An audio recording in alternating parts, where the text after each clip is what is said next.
Je suis ravie, de vous présenter, quelques éléments d'une recherche en cours sur, le marché du coaching en reconversion professionnelle. Alors ça va faire écho en partie aussi à la présentation, d'avant, puisque, l'idée, hein, c'est d'étudier dans le cadre du colloque du CRIMT de cette année, dans quelle mesure, le coaching en reconversion professionnelle apparaît aujourd'hui comme une solution émanant d'entreprises privées pour améliorer le travail. Alors, ça peut bien passer. Voilà. Donc, je vais commencer par évoquer la question de la reconversion professionnelle ou des bifurcations professionnelles de manière plus large, comme une solution qui, aujourd'hui, est de plus en plus présentée comme une solution individuelle pour améliorer le travail. Alors, pas, qui ne s'adresse pas à l'ensemble des travailleurs et des travailleuses, mais essentiellement à des cadres salariés qui éprouvent aujourd'hui un certain nombre un certain mal-être au travail, justement, donc des mots du travail que j'ai remis sur ce PowerPoint, que je vois apparaître surtout chez les personnes que j'ai interrogées qui ont été coachées. Le burn-out, très souvent, le bore-out ou l'ennui, le plafond de verre, surtout chez les femmes, des difficultés avec la hiérarchie.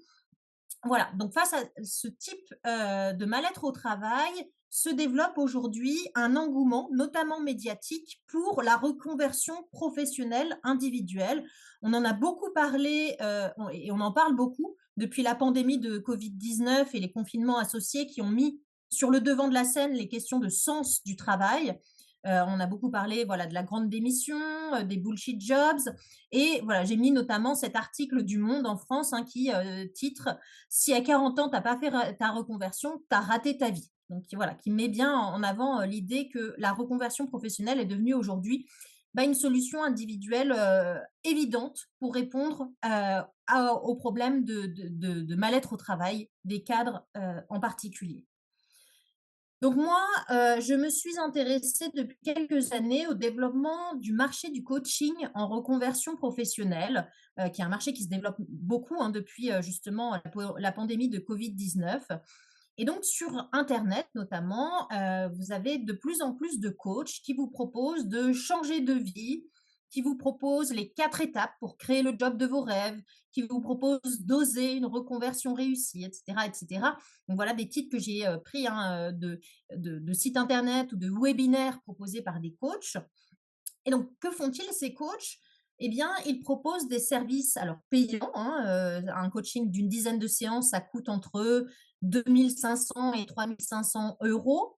Donc, c'est des services payants d'accompagnement des transitions professionnelles pour des salariés qui ont les moyens, donc souvent des salariés très diplômés, d'origine aisée et qui éprouvent, des insatisfactions au travail. Donc aujourd'hui, ce marché du coaching, il prend une morphologie particulière. Il y a tout d'abord une poignée de start-up donc sur le marché français, hein, que j'étudie en particulier, qui est d'ailleurs, on le dit souvent, dérivé de ce qui se fait aux États-Unis et au Canada. Il y a par ailleurs une dizaine de coachs indépendants qui font figure de pionniers sur ce marché, qui sont très visibles sur Internet. Et enfin, il y a une myriade d'indépendants et d'indépendantes, au sens de self-employed, hein, qui sont plus ou moins spécialisés dans le coaching en reconversion professionnelle. Et ce qui va m'intéresser donc aujourd'hui, c'est la manière dont ces coachs, à travers leurs discours commerciaux pour vendre leurs services, mais aussi à travers leurs accompagnements, le coaching à proprement parler, eh bien comment ces coachs individualisent et dépolitisent le travail. Alors ça peut paraître pas si évident que ça, puisque les coachs tels qu'ils me le présentent en entretien, hein, ils revendiquent, enfin, quand ils présentent le coaching en entretien, ils revendiquent la neutralité du coaching. Il s'agit notamment pour elles et eux de se distinguer des consultants et consultantes qui indiqueraient de manière très directive quelle devrait être la prochaine étape professionnelle. Eux sont plus dans des formes, voilà, de neutralité et de maïotique d'une certaine manière vis-à-vis du coaching. En réalité, en dépit de cette neutralité affichée, ce que j'observe, c'est que les coachs diffusent, malgré elles et eux, des valeurs sur le travail. Et je vais le résumer en trois injonctions aujourd'hui dans cette présentation, que sont l'injonction au changement individuel, l'injonction à la quête active de sa place dans la société, et enfin l'injonction à l'indépendance. Donc ces 3 injonctions, me semble-t-il, elles participent aujourd'hui d'une dépolitisation du travail des cadres, d'une psychologisation des rapports au travail. Pour le dire autrement, il s'agit pour ces coachs de favoriser l'exit vis-à-vis de la grande entreprise employeuse plutôt que le voice au sens de, la mobilisation collective pour pouvoir, faire face, à des conditions de travail et d'emploi dégradées. Donc, il s'agit de quitter l'organisation plutôt que d'essayer de la changer. Donc, pour montrer cela, je vais moi aussi m'appuyer, enfin, je m'appuie moi aussi sur des méthodes mixtes. Donc, essentiellement des entretiens avec des coachs, avec des personnes coachées.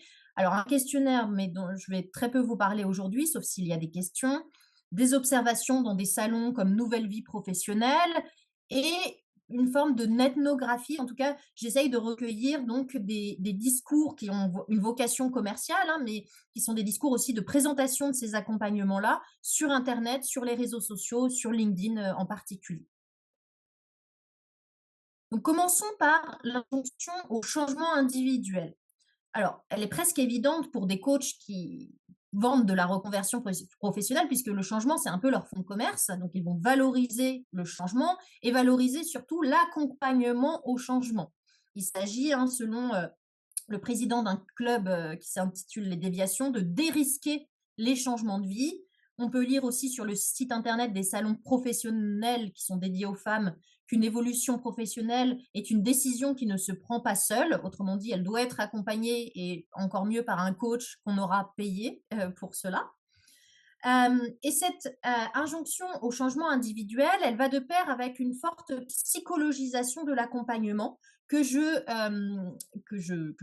trouve notamment dans le vocabulaire qui est employé par les coachs qui proposent à leurs clients et clientes de les aider à faire face aux peurs du changement ou à leurs croyances limitantes, donc un vocabulaire voilà, très psychologique, pour favoriser leur capacité de rebond afin d'aligner travail et valeur.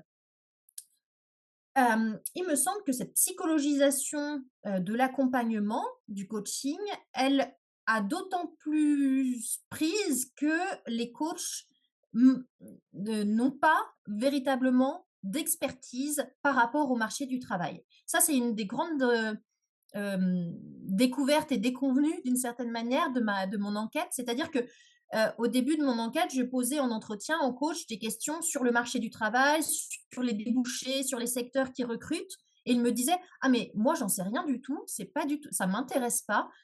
Moi ce qui m'intéresse c'est de travailler sur l'individu lui-même, mais le marché du travail, peu importe».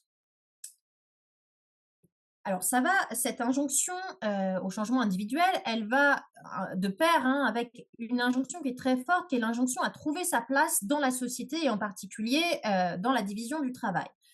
Avec l'idée, qui est la suivante, qui est que si l'individu éprouve un mal-être au travail, c'est qu'il n'est pas à sa place et qu'il doit en changer. Et donc, pour cela, hein, le coaching apparaît comme une forme de révélation de l'individu à lui-même. Il s'agit encore une fois pas de regarder ce qu'il y a sur le marché du travail, mais de regarder l'individu lui-même, de l'aider à identifier ses talents qui seraient innés, même biologiques, naturels, derrière les compétences qui seraient acquises. Donc, ça, c'est un discours qui est très fort. Et pour l'identifier, pour l'aider pardon, à identifier ses talents, eh bien, on va recourir à un ensemble de méthodes, programmation neurolinguistique, tests de personnalité, etc. J'en arrive à la troisième injonction qui est un peu de nature différente, qui est l'injonction d'indépendance. Alors, l'entrepreneuriat et l'indépendance, au sens de self-employment, sont très valorisés dans la trajectoire des coachs. Parce que ce que je n'ai pas dit, c'est que les coachs sont elles-mêmes et eux-mêmes d'anciens cadres salariés reconvertis au coaching et reconvertis à travers une mise à son compte. Et ils racontent souvent sur Internet ou dans leurs différents discours, ils racontent souvent leur propre parcours professionnel du salariat vers l'indépendance. Et pour elles et eux, l'indépendance est synonyme d'autonomie, de liberté. D'ailleurs, certains et certaines proposent à côté du coaching en reconversion professionnelle des formations à l'entrepreneuriat. Et il me semble que se joue à travers l'accompagnement, à travers le coaching, une forme de projection mimétique entre le coach et le coaché. Alors j'ai écrit faute de mieux parce que faute d'une expertise justement sur le marché du travail, eh bien les coachs vont être amenés à valoriser, auprès des coachés des métiers d'indépendants. C'est notamment ce que, me dit Pamela en entretien, qui est coach depuis 5 ans, quand je l'interroge sur ses clientes. Elle me dit souvent, c'est des aspirantes entrepreneuses, mais qui ne veulent pas se l'avouer. Donc même quand elles ne souhaitent pas être entrepreneuses, c'est qu'en fait, elles ne souhaitent pas se l'avouer. Sinon, c'est des entrepreneuses déjà lancées. Voilà, je vais arrêter sur l'extrait d'entretien, mais donc vers des métiers d'indépendants et puis aussi, hein, vers des métiers de coaching. C'est-à-dire qu'il y a beaucoup de clients, ou clientes qui, à l'occasion de leur coaching, se découvrent une vocation de coach. Donc toutes ces injonctions qui transpirent, que charrie le coaching finalement, bah, favorisent l'exit, hein, comme réponse individuelle aux maux du travail, avec l'idée que l'individu qui éprouve, ces maux du travail ne serait pas à sa place et devrait en changer. Donc en revanche, le voice, hein, dans le triptyque, en tout cas, voilà, en tout cas, exit et voice, loyalty, on pourrait en parler, mais de Hirschman, en tout cas, le voice, la prise de parole n'est jamais évoquée en entretien. Les instances de dialogue social en entreprise sont totalement ignorées, même quand je pose la question en entretien. Et justement, cette absence d'expertise sur le monde du travail dont je parlais est en partie, selon moi, responsable de cette psychologisation qui accompagne le coaching. C'est-à-dire que faute d'expertise sur le monde du travail, les coachs sont amenés à détourner le regard des personnes coachées, des possibilités de voice et des possibilités d'expression de leur mécontentement, de leur insatisfaction au travail en entreprise. Et on arrive finalement à une forme de responsabilisation, hein, de l'individu vis-à-vis de son mal-être au travail. C'est quelque chose qui est notamment prégnant dans cet extrait d'entretien. Ah, pardon, je l'ai été trop vite. Avec Diana, une autre coach. Si je vois que la personne rejette toujours la personne à l'extérieur, pardon, je ne vois pas bien avec Zoom, que ce n'est pas de sa faute, que c'était la faute du patron qui est un mauvais manager, je vais avoir du mal à agir. Et effectivement, étant toute seule, elle va avoir du mal à agir sur les structures de l'entreprise. Mais elle en vient à conclure que, en général, si la personne a un problème, c'est elle le problème. Le travail de coach, c'est de lui faire prendre conscience que c'est elle le problème et que si elle n'a pas les résultats qu'elle veut, c'est elle qui est à l'origine de ça. Voilà, donc un très fort discours de responsabilisation. Et je vais conclure en revenant sur cette idée de talent inné dont j'ai parlé tout à l'heure. Il me semble que se développe aujourd'hui une forme d'idéologie du talent dont les coachs sont, voilà, enfin, parmi d'autres, hein, mais sont vraiment les porteurs de cette idéologie. On a beaucoup étudié en sociologie du travail la notion de compétence qui charrie aussi des formes de responsabilisation individuelle des individus vis-à-vis de leur travail. Et il me semble que la notion de talent qui se développe ces dernières années va plus encore elle-même vers une plus grande responsabilisation, hein, des individus vis-à-vis de leurs conditions de travail et d'emploi. Et je vais m'arrêter là, je vous remercie.